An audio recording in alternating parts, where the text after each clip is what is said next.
శూద్రులు బ్రాహ్మణులు అందరూ ఆయా కాలంలో వచ్చి ఫలములు కందమూలములు రేగుపళ్ళు చెరుగడల మొదలు వివిధ నైవేద్యము పెట్టవలను పిమ్మట బంధువులకు బ్రాహ్మణులకు భోజనం పెట్టవలను వ్రత జీవులు ఎవరికైనా ఒకరికి వ్రతము ఇవ్వలను అట్లు వ్రతము తీసుకున్న వారు దృఢముఖమాలను చేయవలను ఇట్లు రాత్రి నాట్యము సంగీతాదులు జాగరణ చేసి తెల్లవారున నవమనాడు ఆ ప్రతిమను నీళ్ళలో వేయవలను ఇట్లు ప్రతి సంవత్సరము వ్రతం ఆచరించే వారి పాపముల రహితమగు అఘాత్యమే వ్రతము ఏకాగ్రత చేయవారికి కీర్తివంతులై కాంతగిరియాచుడు అందరి వారు శ్రీగురు పలుకును వచ్చ ఈ కథను దత్త కథను వివరించింది. జంబాసుని చేతిలో ఓడిపోయిన దేవతలు ఎట్లు రక్షించబడడం ఆయనకు సంతానం పెట్టు ఈ వ్రతం ఎట్టుదా ఈ విషయములన్నీ నీకు తెలుపుదని చెప్పాను.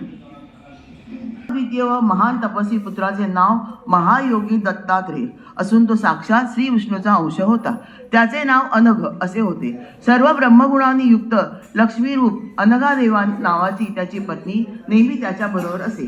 त्याच्या पोटी आणि आपल्या चरण कमलाशिवाय आम्हाला दुसरा कोणताही आधार नाही. आमचे रक्षण करा. त्यांची करुणावाणी ऐकून भगवान अनघ दत्तांनी त्या अनघा देवीला लीलेसाठी तेथेच ठेवले आणि देवाला आश्रमात निर्भयपणे राहण्यास सांगितले. ते ऐकून संतुष्ट मनाने देव आत गेले. तोवर दैत्य तेथे येऊन मोठ्याने ओरडू लागले, त्या मुनी पत्नीला पकडा, त्याची झाडे व फुले फळे उद्ध्वस्त करा. त्यानंतर